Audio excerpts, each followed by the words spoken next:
National action plan میں تشکیل 9 کی بات کر رہے ہیں وفاقی سیکرٹری داخلہ، وہ بتا رہے ہیں کہ وزیر اعظم کہہ رہے ہیں اس کی تشکیل 9، تو کیا تبدیلیاں ہونے جا رہی ہیں، کیا تبدیلیاں کی جا رہی ہیں؟ دیکھیں میرے خیال سے یہ بڑا ضروری بھی ہے، وقت کی ضرورت بھی ہے، اور اس میں سب کو بیٹھنا بھی ضروری ہے جی. اور میں سمجھتا ہوں کیونکہ آپ کو یہ کریڈٹ تو مل گیا ہے کہ جمہوری جتنی بھی کمزوریاں تھیں، جتنی بھی اس میں نالائکیاں تھیں، نااہلیاں تھیں، وہ ساری اس کامیابی چیف کی میں دھس گئی ہیں، چھپ گئی ہیں. تو اس کا بھرپور فائدہ اٹھاتے ہوئے کیونکہ کریڈٹ اور ایکسیپٹیبلٹی شہباز شریف صاحب کی بھی ہو گئی ہے، تو اگر وہ ہونا شروع ہو گئی تو شہباز شریف صاحب کو سٹیپ اپ کرنا ہے کیونکہ ان کے ٹینیور میں یہ جنگ جیتی گئی ہے، تو ان کو بھی کریڈٹ ملتا ہے اس کا.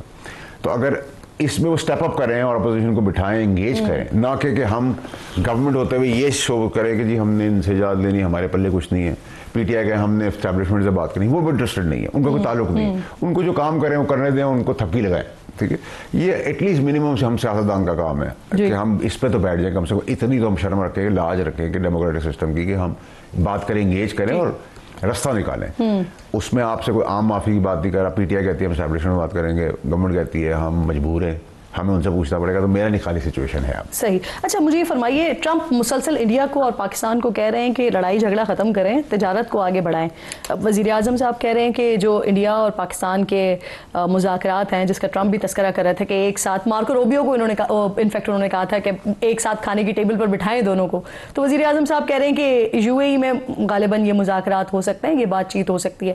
تو ایک تو یہ بات چیت کب تک متوقع ہے، اور ساتھ کیا ٹرمپ کی یا امریکہ کی انوالومنٹ کے ساتھ مذاکرات کی بات بھی ہو آگے بڑھنے کی، ہم معیشت کے حوالے سے بھی آگے بڑھنے کی بات ہو سکتی ہے، کیا ہو سکتا ہے؟ دیکھیں بہن، میں نے آپ کے پروگرام پہ دسمبر اور جنوری کے شو میں یہ بتایا تھا آپ کو کہ ٹرمپ کا کارڈ ایک کھیسے سے نکل کے شہباز شریف صاحب کے کھیسے پہ جاتا ہوا نظر آ رہا ہے، میرے ایگزیکٹ ورڈز تھے. اور میں نے کہا تھا کہ اس میں بھی مارک کا فوج نے مار لی ہے، ٹھیک ہے، اور میں نے کہا تھا مثبت خبریں آئیں گی اور ٹرمپ انتظامیہ جو ہے وہ بہت کمفرٹیبل ہوگی پاکستان فوج کے ساتھ کام کرنے میں. وہ سب چیزیں آپ کو نظر آنا شروع ہو گئی، اور ڈیلیٹ بھی ہو گئے ٹویٹس، اور ایک بہت اچھا مارکا مارا ہے ادھر بھی. اور میں آپ کو شاید ڈیٹیلز آج نہ دے سکوں، لیکن یہ ضرور بتا سکتا ہوں کہ ٹریڈ فرنٹ کے اوپر ہم کامیابی حاصل کر چکے ہیں، صرف اس کے نتائج آنا باقی ہے، اس کی اناؤنسمنٹ باقی ہے. وہ میرا سمجھتا ہوں کہ ذمہ داری کے تحت وہ ٹائم پہ ہی اناؤنس ہو. نمبر 1 تو میں آپ کو وہ بھی خبر دے رہا ہوں. اشارہ تو دے دیں کچھ. ٹریڈ سے میں نے بتا دیا، ٹریڈ فرنٹ کے اندر ہم انڈیا سے آگے نکل چکے ہیں، امریکہ کے ساتھ ہم لاک کر چکے ہیں ڈیل اور ٹرانزیکشن. ٹھیک ہے، ہم ابھی باتیں نہیں کر رہے، اب نتائج something on those lines, but بہت اچھی خبریں ہوں گی وہ. ٹھیک ہے جی، اور اس میں بھی انڈیا کو بہت بڑی سکی ہوئی ہے، بہت زیادہ اس کو ہم نے بائی فار پیچھے چھوڑا ہے. دوسرا ایک اور فرنٹ ہے جس میں 40 سال سے یہ چیز پاکستان چاہتا تھا، اور اگلے 40 سال کے لیے وہ بھی کامیابی کی طرف ہو چکی ہے. اس کی بھی اناؤنس پر آپ کو آنے والے فالوئنگ مہینوں میں، ہفتوں میں نظر آنا شروع ہو جائیں گی، اور وہ بھی بہت بڑا مارک ہے، اور وہ فوج ریلیٹڈ مارک ہے. ٹھیک ہے، 40 سال سے ہم محروم تھے اور اگلے 40 سال کے لیے ہم نے اس کو کور کر لیا ہے. تو یہ سب چیزیں جب آپ دیکھیں گی تو پاکستان کے لیے ایک آدمی مثبت خبریں لا رہا ہے، فیلڈ مارشل، اور اس کی سربراہی میں ہمیں ہر فرنٹ پہ جیت مل رہی ہے. تو پھر ہم سب کا فائدہ اور یہ بھی ہے کہ ہم اسی کو کرنے دیں اور اس کے پیچھے کھڑے ہو جائیں، اور اس کے بغیر پہیے کے پی آئی کے جہاز میں سواری کرتے رہے، میں، آپ، شہباز شریف صاحب، سارے، اور پاکستان کو اس کا بینیفٹ ہوتا رہے. اور ہم نے ریوارڈ کے طور پہ جن کو 4 سٹار لگانے کے لیے تگا دوڑ ہوئی، ان کو روکا دنیاوی اور قانونی طور پہ، ہر کوشش میں جرمانہ کی گئی، اس کو اللہ تعالیٰ نے پہلے 4 ستارے لگا دیا، 5 ستارے لگا دیے. تو اگر اللہ کا چوزن ماننے اور ڈیوائن ہیلپ آ رہی ہے تو پھر اس کو بھی سگنل لیں، اس کو بھی سمجھیں. اور دوسرا یہ کہ دیکھیں بہن، فوج کے اندر آپ کو سمجھنا ہوگا کہ فوج بہت کم وسائل کے اندر اپنے 10 گنا بڑے وسائل سے لڑی اور جیت رہی ہے. ایگزیکٹلی میں اسی پر ہی آ رہی تھی، میں یہ اسی بات پر آ رہی تھی، کیونکہ آپ کا یہ اسٹیٹمنٹ تھا، آپ نے کہا کہ 3 گنا بڑھا دیا جائے جو بجٹ ہے، دفاعی بجٹ ہے. فورسز کی تنخواہوں میں اضافے کی تجویز بھی آپ نے دی ہے. اب ایکسپریس ٹریبیون کی خبر ہے کہ پہلے 18% اضافے پر اتفاق ہوا تھا، لیکن اب بدلتی ہوئی صورتحال کے بعد اس پر مزید اضافے پر غور ہو رہا ہے. آج پاکستان اور IMF کے درمیان جو مذاکرات ہوئے ہیں، اس میٹنگ میں بھی دفاعی بجٹ میں جو ہے وہ اضافے کی تجویز شیئر کرنے کی اطلاعات آ رہی ہیں. تو حکومت کتنے % کے اضافے کی تجویز دے رہی ہے ویسے؟ دیکھیں بہن، میں نے نا اس کو شاید فریز صحیح نہیں کر سکا میں. دیکھیں جہاں ہم 100 روپے خرچ کرتے ہیں دفاعی بجٹ میں پاکستان، اس کی پہلے مثال بھی میں آپ کو دوں. 2000 روپے آپ دیتے ہیں ایک سپاہی کو، فوجی سپاہی کو، رمضان میں سحری، افطاری اور رات کا کھانا کھانے کے لیے. تو اگر اس سپاہی کے گھر میں صرف ایک بیوی اور 2 بچے ہوں, ماں باپ بہن بھائی سب چھوڑ دیں, تو آپ اس کو 11 روپے پر ڈے دے رہے ہیں اور کہہ رہے ہیں خون دو, جیت دو اور جھنڈا بلند کرو اور میرا سر بھی اوپر فخر سے کرو. تو اس کا احساس ہمارا کام ہے کہ ہم کیا کریں. وہ تو کہہ رہے ہیں ہم اس کے بغیر بھی کریں گے, اس کے ساتھ بھی کریں گے, نمبر 1. نمبر 2 یہ کہ دیکھیں ہم جہاں 100 روپے خرچ کرتے ہیں دفاع کے اوپر, وہ 1000 روپے خرچ کرتے ہیں. 1:10 کا فرق ہے, ٹھیک ہے. اب کیونکہ ہم جیت گئے ہیں, ان کو ہماری یہ طاقت کا اندازہ ہو گیا ہے, وہ اب 20,000 خرچ کریں گے. تو میں نے اس کے حساب سے کہا ڈبل, یعنی کہ 10% جو آپ نے لگایا ہوا تھا 100 روپے, اس کو آپ 200 کر دیں. میں نے یہ نہیں کہا کہ آپ 2 لاکھ کر دیں. تو اس ٹرمینالوجی کے اندر تو یہی بنتا ہے 25-30%, ٹھیک ہے. تو 25 بڑھا دیں. آج بھی آپ کی فوج جو ہے وہ تنخواہوں کی مد میں پولیس سے کم ہے.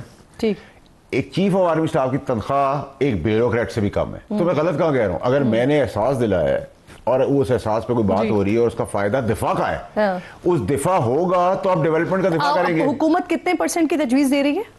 18% آپ نے بتایا نا. نہیں, مزید اس میں اضافے دیکھیں میرے خیال سے یہ مطلب اس فگر جو میری میتھس ہے اس کے حساب سے آپ چلیں گے تو اس کو 25-30% تو ہونا چاہیے, بالکل ٹھیک. تو وہ ڈبل ہو جاتا ہے, دگنا تگنا ہو جاتا ہے وہ جو پہلا کا تھا, ٹھیک ہے. اور آپ نے اس کم وسائل کے اندر جیت پکی کر کے دکھا دی نا, دکھا دیا آپ نے. تو اب آپ کا دشمن ڈبل فورس سے آ رہا ہے, ڈبل سے آ رہا ہے, تو آپ کو ڈیولپمنٹ سنبھالنے کے لیے, اس کو بچانے کے لیے, اس کی پروٹیکشن کے لیے, میری آپ کی پروٹیکشن کے لیے, انویسٹمنٹ کی پروٹیکشن کے لیے وہاں پر بھی دگنا کرنا ہوگا, ٹھیک ہے. تو آپ کو کرنا پڑے گا نا. بالکل ٹھیک. اب آپ کہیں کہ میں نے سارے لائٹ اور کیمرہ سب لگائے ہوئے, گارڈ نہیں پیچھے رکھا, اور کوئی آگے پتھر مار جائے تو اتنا حماقت ہوگی نا. جی, ڈیولپمنٹ آپ کریں لیکن دفاع بھی اپنی مضبوط. اچھا, ایک اور بھی ایشو کی طرف اب میں جانا چاہ رہی ہوں, کیونکہ کچھ جو یہ والا سیناریو ہو رہا ہے نا سارا آپریشن مارکا حق کا, بنیان مرصوص کا, تو کچھ چیزیں بڑی ریلیونٹ ہو گئیں جو ٹاک شوز میں بھی, ہاں جی, ٹاک شوز میں بھی, نیوز بلیٹنز میں بھی بڑی اہم ہوا کرتی تھی. لیکن اب وہ شاید دوبارہ ریلیونسی اس کی اس طرح سے بن رہی ہے کہ کل رات کو کچھ خبریں آئیں کہ اچانک بیرسٹر سیف صاحب گئے, اچانک ان کی عمران خان سے ملاقات ہوئی, پھر پی ٹی آئی اور حکومت کے درمیان, وفاقی حکومت کے درمیان ممکنہ مذاکرات کے حوالے سے تبادلہ خیال خبریں آ رہی ہیں.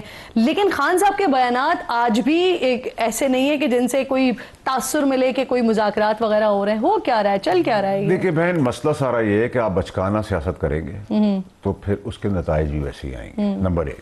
نمبر 2 یہ کہ دیکھیں جب آپ کا یونٹی کا فرنٹ ہوتا ہے نا, جب آپ کو وار کے اندر ضرورت ہو تو سب ایک ہو جاتے ہیں, اور سب ایک ہو کے دکھایا بھی, ایون اپوزیشن نے, ٹھیک ہے. آج پھر ہم نے سیاست شروع کی کہ ہم سمجھے نارملائز ہو گئی چیزیں, پھر یہ بچوں کا سانیہ ہو گیا جس نے دل دہلا دیا ہمارا. تو اب ہم نے پھر ریٹریو کر لیا پیچھے, سب نے اپنی سیاسی سٹیٹمنٹ پیچھے کر کے سب واپس ری یونائٹ ہو رہے ہیں. اور اس کے اندر اگر آپ یہ باتیں کہیں گے بچکانہ کہ جی آپ گنڈا پور نے کہہ دیا کہ IMF کے مذاکرات نہیں ہونے دیں گے اگر آپ نے ہم سے بات نہیں کی, تو پھر تو آپ ملک کا نقصان کرنے پہ تو لے ہوئے ہیں. پھر سے آپ وہی کم کام کریں تو پھر آپ کی سیاسی کمر ویسی توڑی جائے گی, ٹھیک ہے. تو اس پہ کلیئرٹی رکھے. عمران خان صاحب کو اندر رکھنے کا میں بار بار کہہ رہا تھا, پارٹی چاہتی ہے, وہ اب عمران خان صاحب کے اندر سے ہی باتیں شروع ہو گئی. عید کے بعد بہت سارے لوگوں کی وہ چینجز کرنے والے ہیں.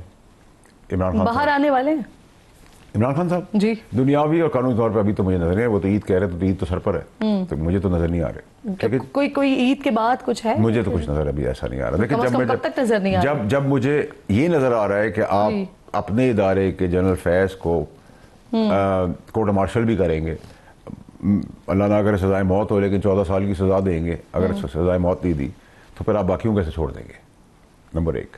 نمبر 2 جب میں آپ کلیئرٹی سے آج آپ کو یہ بتا رہا ہوں کہ اگر آپ پراکسی کے ذریعے ہمارے ملک میں بچوں کو مار رہے ہیں اور ان کو ڈیفینڈ کرنے لبرلز آئیں گے اور کہیں گے کہ اپنے حق کی بات تو میں اور آپ بھی کر سکتے ہیں, لیکن ہم اس کرائم کو, اس قتل کو اگر جسٹیفائی کریں گے تو ان کو بھی ہم ٹیررسٹ کی طرح اٹیک کریں گے. تو اس کا مطلب یہ کہ جیسے دہشت گرد اٹھائے جاتے ہیں, جیسے دہشت گردوں کی آواز بند کی جاتی ہے, ان کو بھی دہشت گرد سمجھا جاتا ہے. ابھی آپ نے بڑی ایک امپورٹنٹ بات کی ہے, یعنی یہ طے ہے کہ فیض حمید کو یا 14 سال قید یا پھر سزائے موت ہو سکتی ہے. بغاوت کی سزا تو سزائے موت ہے, ہم دعا ہی کر سکتے ہیں کہ 14 سال ہو جائے سزا موت نہ ہو, ٹھیک ہے. لیکن میری تو کلیئرٹی کنوکشن تب کی ہے جب وہ سب سے طاقتور تھے اس ملک کے اندر, جب کوئی نام نہیں لے سکتا. تو میری تو ٹینڈنسی ہے بہن کہ میں جج, جنرل, پولیٹیشین, پرائم منسٹر, عام آدمی, بزنس مین, خاص آدمی غلط ہوگا تو میں اپنی سیاسی پریزنس بنانے نہیں آیا, لیکن میں اپنی ریزسٹنس بنانے آیا ہوں. میں ریزسٹنس بنانے آیا ہوں, میں ریزسٹ کرتا ہوں. آپ خبریں بھی دیتے ہیں, اس لیے میں کلیئرٹی چاہ رہی ہوں کہ یہ آپ خبر دے رہے ہیں, اپنا تجزیہ دے رہے ہیں. نہیں, آپ اس دیکھیں بہن, آج تک میں اپنا ہوم ورک, اپنی انفارمیشن, اپنا کنکلوژن, اپنا انالیسس, اپنی پریڈکشن جی بہت ٹھوک بجا کے دیتا ہوں. آپ اس میں یعنی یہ خبر دے رہے ہیں آپ اس کو میرا انالیسس سمجھ دے دیں, آپ خبر سمجھ لیں, آپ اس کو کچھ بھی سمجھ لیں. میں نے کبھی یہ فکر نہیں کی کہ مجھے یہ کیا سوچتا ہے, یہ میرے لیے کیا سمجھتا ہے. جو میں اپنے بارے میں سمجھتا ہوں میں کر رہا ہوں اور کرتا رہوں گا. یہ بتائیں, کل آپ نے دیکھا میاں صاحب بھی موجود تھے, میاں صاحب کے صاحبزادے بھی موجود تھے, مریم صاحبہ کے برابر میں بیٹھے ہوئے تھے. بڑے دنوں کے بعد میاں صاحب منظر عام پر آئے, اس طرح کی ایک بڑی کل پروقار تقریب تھی وہاں پر تھے, لیکن حمزہ شہباز نظر نہیں آ رہے. انفیکٹ جب سے حکومت بنی ہے تب سے وہ فرنٹ پر نظر نہیں آ رہے ہیں. کوئی ناراضگی ہے یا کچھ اور وجہ ہے, کیا ہے؟ دیکھیں, میں نے بھی بہن وہ ایوان صدر کے کل اوکیجن کے اندر یہ سب چیزیں دیکھی ہیں, آبزرو کی, اور میں نے بہت کچھ سمجھا بھی, دماغ میں سوچا بھی. تو میں بیٹھ کے آپ کو یہ بتا سکتا ہوں کہ دیکھیں, مسئلہ سارا یہ ہے کہ اگر آپ دو ہسٹری میں, ریسنٹ ہسٹری میں سی ایم پنجاب نکالیں تو ایک سی ایم پنجاب تگڑا تھا شہباز شریف صاحب, اور اس کے بعد ایک تگڑا سی ایم آیا پرویز الہی کی شکل میں. اب یہ دو ہمارے پاس پریسیڈنٹ سیٹ ہیں, ان کو بیٹ جو کرے گا. لیکن اگر آپ آج میرے سے میچ پوچھیں کہ بزدار ورسز ٹک ٹاک ہے, تو وہ تو دیر از نو میچ. ٹھیک ہے, نمبر 1. نمبر 2 یہ کہ دیکھیں, نواز شریف صاحب پارٹی کے لیڈر ہیں, وہ آئے, اچھی بات ہے. ٹھیک ہے, وہ نہیں آتے تو پھر سوالات کھڑے ہوتے. ٹھیک ہے, تو میرے خیال سے شہباز شریف صاحب اس کو بہت اسمارٹلی ہینڈل کر رہے ہیں, اور میں سمجھتا ہوں کہ پاکستان کی اچھی چیز ہے, خوشائن چیز ہے. اور اسی دورائے کے اندر اگر شہباز شریف صاحب آگے بڑھ کے اپوزیشن کا ہاتھ پکڑ کے ان کو بھی انگیج کر لیں, تو میں سمجھتا ہوں ان کی سیاست اور ان کا قد بڑھ جائے گا. آپ نے ویسے پنجاب کے 2 موازنے کیے ہیں, پرویز الہی اور شہباز شریف صاحب کو آپ نے کہا کہ وہ ان کی ابھی تک مثالیں نہیں ملی ہیں, لیکن بزدار اور مریم نواز, ان دونوں کے بیچ میں آپ کی نظر میں کون بہتر ہے؟ دیکھیں بہن, میں نے کہا دوسری بزدار اور ٹک ٹاک. سو ابھی تک تو مجھے کوئی فیئرلی, ٹھیک ہے, مجھے کوئی رزلٹ نہیں, اور میں تو جو بات سمجھتا ہوں میں وہ کرتا ہوں. دیکھیں, جب مریم نواز صاحبہ کے لیے بزدار کو بہتر کہہ رہے ہیں ویسے, میں کسی کو نہیں بہتر کہہ رہا. اچھا, میں کہہ رہا ہوں اگر دونوں کا موازنہ ہو تو میں ایک جگہ ٹک ٹاک ہے اور ایک جگہ بزدار ہے. تو بزدار جو ہے وہ تو ایک انسانی شکل کے اندر ایک گوشت تھا نا, وہ بٹھا دیتے تھے, کھڑا کر دیتے تھے, نہ وہ بولتے تھے نہ کچھ کرتے تھے. سو ابھی تک مجھے کوئی وائبرنٹ چیز نہیں ہے. اور دیکھیں, میری بڑی کلیئرٹی ہے, کوئی کام ٹھیک کرے گا. مریم نواز صاحبہ کے لیے بات ہوئی, گنڈا پور صاحب نے کوئی غلط بات کی, تو ان کی پارٹی سے پہلے میں سینٹ کے اندر کھڑا ہوا ان کے لیے. ٹھیک ہے, جب میں نے ان کام لٹائیں گے, کیونکہ بہن بیٹی کی شرم اور حیا کی بات آ گئی تھی. اگر غلطی ہوگی سیاسی طور پہ یا سیٹسفائنگ چیزیں نہیں ہوگی تو پھر اس کا سوال بھی ہوگا. تو اگر کسی نے مودی کے لیے خاموشی اختیار کی, چاہے وہ ٹک ٹاک ہو یا چاہے وہ میاں صاحب ہو, تو کوشچن تو ہم کریں گے نا.